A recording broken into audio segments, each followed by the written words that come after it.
Oke lah teman-teman ya, ini sampai tak kasih sayap gitu kan, nah biar dia bisa terbang gitu kan.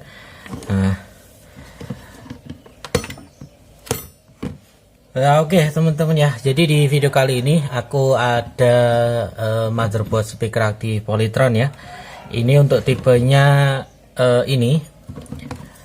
Terus untuk di bagian masalahnya itu kata yang punya itu mati total ya teman-teman, ya mati gitu aja, nggak harus ada totalnya, ya mati gitu ya teman-teman.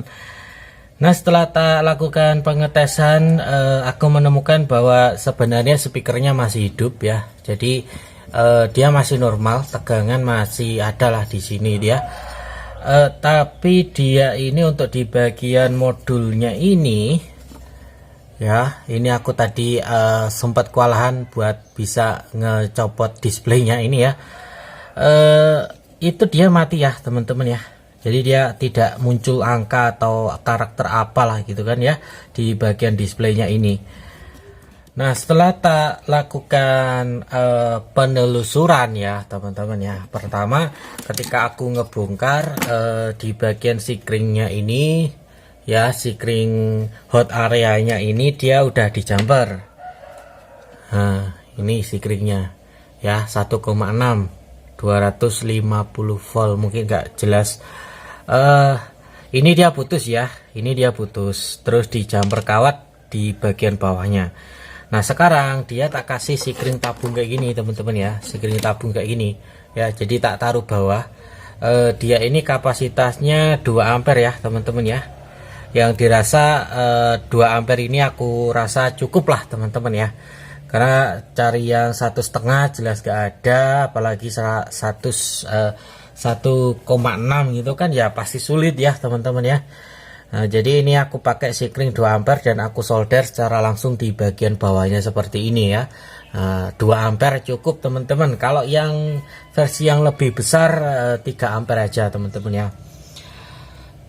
Nah terus di sini ini rangkaian power supply-nya seperti biasa ya, pakai IC PWM tipenya 2268 atau 69 ya. Jadi biasanya mereknya itu enggak harus ya, kadang itu malah nggak ada mereknya tapi ada kodenya, atau minimal kita tahu kode apa atau jenis IC yang sama gitu ya.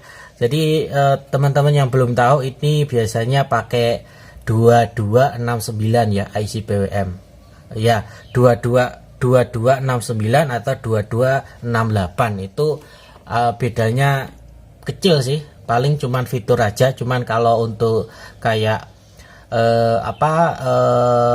kayak operasionalnya intinya sama ya, hanya beda fitur aja ya. Jadi 2268, kalau nggak gitu ya 2269. Itu kalau di online banyak yang jual teman-teman. Biasanya mereknya OB ya, One Break ya. Biasanya One Break atau OB gitu ya. Ya tergantung ya, karena ya mungkin merek lain juga ada ya, mungkin Texas Instrument atau ST mungkin ya, tapi kebanyakan adalah OB ya, One Break ya, 2268 2269 itu sama aja teman-teman ya. Nah, jadi ini fix power supply-nya aman ya, karena di speaker masih ada suara jeduk gitu kan, walaupun perlu ditempelin kuping gitu kan, tapi jeduk. Hanya saja untuk di bagian modul Bluetooth-nya ini dia mati ya teman-teman. Dan setelah tak lakukan ini belum aku tes nyala ya, ini belum aku tes nyala. Jadi intinya yang kurang-kurang serak menurutku tak perbaiki dulu teman-teman ya, yang sebenarnya bukan kerusakan sebenarnya. Jadi kerusakan aslinya itu adalah sikring teman-teman ya, sikring ini ya, sikring ini nilainya sama yang di primer ini, cuman ini di sekunder untuk supply modul Bluetoothnya ini di Elco ini ya. Jadi Elco ini ya, misalnya kalau PCB-nya sama gitu kan, nah teman-teman perhatikan ya, ini pakai TDA 2050 ya. Nah ini kalau teman-teman perhatikan dia ini apa namanya, kalau kita urut ya jalurnya ini, yang ini itu dari trafo menuju ke dioda ini, dari dioda ini menuju ke elko, dari elko ini dia nanti akan melewati dioda, mungkin kalau ada ya, karena kadang juga nggak ada dioda dan kawat jumper di sini ya ini. Nah, lalu dia nanti nyambungnya ke jumperan ini, lalu ke modul nanti. Nah, ini kabel hitam, ini ground ya, walaupun di bawahnya udah kesambung ground, tapi biasanya memang diperkuat lagi groundnya ya. Kabel hitam ini ground ya, jadi bukan tegangan positif. Nah, dia ini kalau sikringnya putus ya pasti dia nggak akan nyala ya teman-teman, karena tegangan dari trafo itu tidak masuk ke elko ini gitu kan ya. Nah, ini, dan ini aku lihat tidak ada regulasi sama sekali. Mungkin ada tapi nggak ada ya. Ini mungkin ada dioda di sini, ini dia mungkin zener atau apa gitu kan ya, karena di sini tidak ada rangkaian regulasi teman-teman ya. Jadi kayak zener itu nggak ada, jadi mungkin ini tegangannya 7 atau 8 volt gitu ya, terus nanti mengarah ke sini dia diturunkan dulu menggunakan zener mungkin ya. Oke, ada dioda. Oh enggak teman-teman ya, jadi dioda ini kayaknya dioda biasa aja, bukan dioda zener ya. Nah, karena kalau kita lihat jalurnya, kalau kita lihat ya, ini itu ya cuman meneruskan tegangan dari power supply menuju modul ya. Ini dioda, jadi diodanya ini mungkin 4148 ya. Jadi, dan ini ya teman-teman, jadi dia tidak ada regulasi, jadi kemungkinan dia ini yang diregulasi oleh optonya ya. Jadi optonya ini meregulasi tegangan ekstra seperti speaker aktif Polytron pada umumnya ya. Jadi yang diregulasi itu adalah tegangan ekstra ya. Nah, mungkin yang besar itu kan kisaran 14 ya, 14 volt tegangan ekstranya. Cuman ini kan so pasti 5 volt ya, karena nggak mungkin kalau nggak diregulasi gitu kan. Nah, bagaimana aku bisa tahu ya? Bagaimana aku bisa tahu bahwa masalahnya itu sebenarnya cuma sikringnya aja. Jadi tadi itu coba tak suntik tegangan teman-teman ya. Ini 5 volt pakai power supply variabel ya. Nah, ini aku suplaikan ke bagian USB-nya ini ya, karena lebih gampang. Jadi ini groundnya tinggal kita jepitkan ke bodinya. Tadi bodinya tidak ada jumperannya. Aku tiba-tiba tadi juga mikir kenapa nggak nyala gitu kan, karena biasanya body apa ini, body port USB ini kan itu ya teman-teman ya, negatif ya, negatif atau ininya atau groundnya lah ya istilahnya. Nah, cuman kok nggak nyala gitu kan ya, ternyata di bagian bawahnya ini harusnya ada jumperan atau minimal lah dilangsungkan, tapi ini tuh kayak ada komponen ya, mungkin resistor 0 ohm gitu kan ya. Nah, jadi ini tak jumperkan aja ya, di samping ini kelihatan ya teman-teman, ini juga tak jumperkan. Nah, ini tegangan positifnya, bentar ya, nih displaynya biar teman-teman kelihatan ya. Kelihatan nggak teman-teman displaynya? Oke, kelihatan lah. Ini tombolnya ya. Ini buat ngebongkar ini tadi ya teman-teman, repot sekali ini ya, karena dia ada di depan panel, dan aku mikirnya panelnya itu kayak ya mudah aja gitu dibuka ya kayak biasanya. Ternyata itu dilem ya, di double tip gitu kan. Jadi ya aku pakai blower ya, pakai hot gun teman-teman ya. Jadi tak panasi hot gun sama tak congkel pelan-pelan ya, copot akhirnya.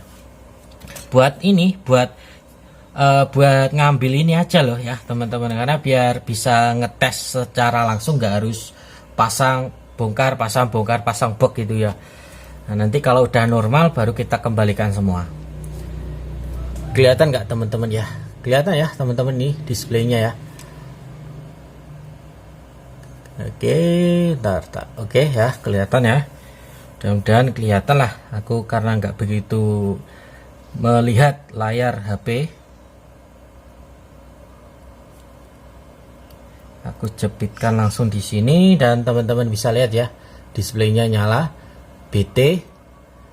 Dia tulisannya pair ya, pairing ya. Terus kalau tak pencet function ya, dia pasti akan berpindah dari USB dari apa namanya,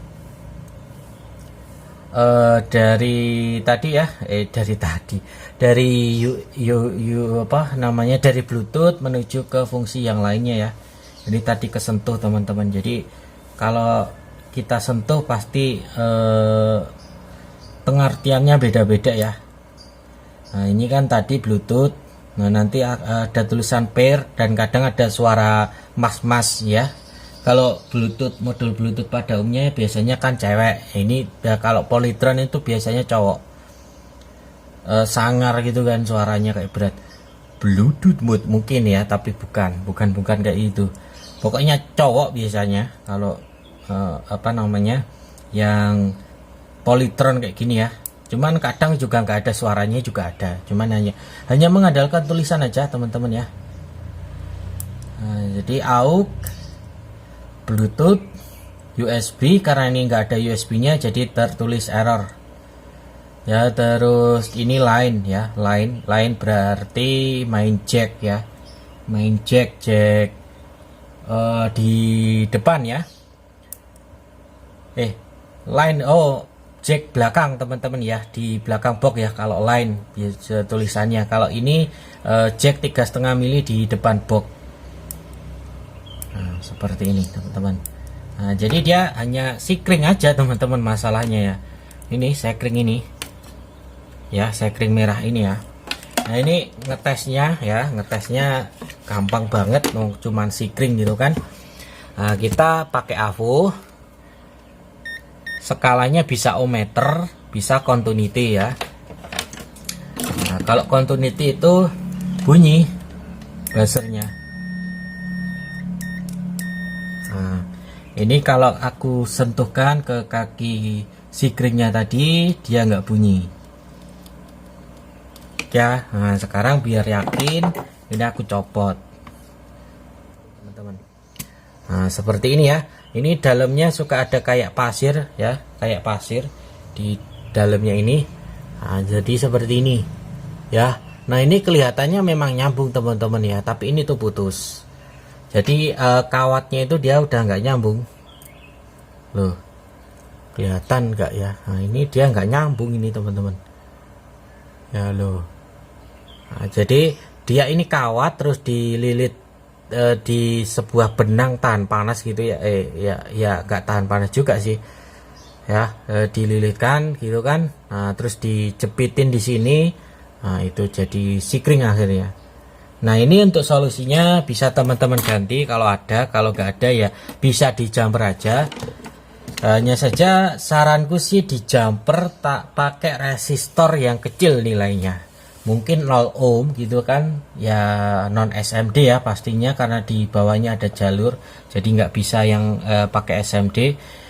Tapi resistornya itu yang kecil aja wattnya teman-teman, kecil aja wattnya. Ini ada ininya nggak, ada contoh resistornya nggak di sini? Oh nggak ada resistornya. Kalau yang kayak di ini dia kurang kecil ya, jadi masih di bawahnya ini, di bawahnya resistor segini ya. Ini kan 1/4 ya, jadi di bawahnya lagi. Kalau teman-teman nggak punya ya di jumper aja, itu nggak apa-apa. Nah di jumpernya itu dari atas ya, karena di bawahnya itu ada jalur. Jadi teman-teman bisa jumper pakai kertas, kalau pakai kertas pakai kabel ya kan, atau pakai lainnya gitu ya, atau diakali seperti yang aku bilang tadi ya. Jadi kasih sikring gitu kan, atau teman-teman kalau punya sikring PTC bagus ya, pokoknya nilainya itu ya 1 amperan lah ya, 1 amperan. Nanti kalau modulnya ini trouble ya sikringnya akan putus. Tapi kalau teman-teman pakai sikring PTC ya dia akan reset kembali, dia akan nyambung lagi. Kalau dia ya itu tadi, kalau dia apa namanya yang rusak ternyata modulnya ya, yang bikin konslet sikringnya, yang bikin putus sikringnya gitu kan. ya dia akan ya putus nyambung gitu kan, berarti modulnya bermasalah teman-teman. Nah, untuk modulnya sendiri untuk saat ini itu belum ada yang jual ya, jadi teman-teman bisa menggunakan modul MP3 yang biasa itu. Hanya saja perlu sedikit akal-akalan ya teman-teman, karena untuk tegangannya sendiri ini kan cuma 5 volt, jadi kita bisa sambungkan langsung melewati setelah resistor setelah IC regulatornya ya, 7805 teman-teman. 78M05 nya itu ya di bagian output output IC-nya itu bisa kita jumperkan langsung di situ. Jadi jangan langsung input soket di 12 voltnya ya, karena tegangannya tidak 12 volt ya. Nah, terus ya biar aman teman-teman tambahkan resistor 2 watt berapa ohm gitu kan. Terus nanti tinggal dikasih zener 5 volt gitu ya, biar aman, biar jaga-jaga aja. Karena ya itu tadi ya, untuk prinsip cara kerjanya yang diregulasi itu adalah tegangan ekstranya. Kalau tak ikuti jalurnya ya, ini di plusnya, oke, di plusnya yang ini ya, ini. Nah, ini kalau kita urut dia nanti balik lagi ke opto, ke bagian regulasinya sini. Jadi dia dimasuk ke dioda dan jumperan Ferit tadi ya. Nah, nanti dia akan dikembalikan lagi ke jalur kecil ini ya kan. Nah, terus ini. Nah, nanti dia akan ke bagian sini dan bertemu nanti ke optocoupler dan memberikan sinyal ke PWM-nya. Makanya PWM-nya bisa tahu settingan tegangannya berapa volt dan dia akan bekerja seberapa keras gitu kan, men-trigger MOSFET-nya. Nah, jadi ini tinggal dijumper aja, beres teman-teman ya. Nah, jadi masalahnya sangat-sangat sederhana, dan cara ngetesnya yaitu tadi ya, coba disuntik tegangan, mungkin saja dia masih nyala gitu kan. Seperti itu ya. Dan mungkin segini aja, video kurang jelas kali ini. Nah, mungkin bisa teman-teman tanyakan lagi kalau ada yang ditanyakan gitu kan. Tuh ya, ini normal teman-teman, hanya masalah sikring aja gitu ya. Siap teman-teman ya, ketemu lagi di lain video.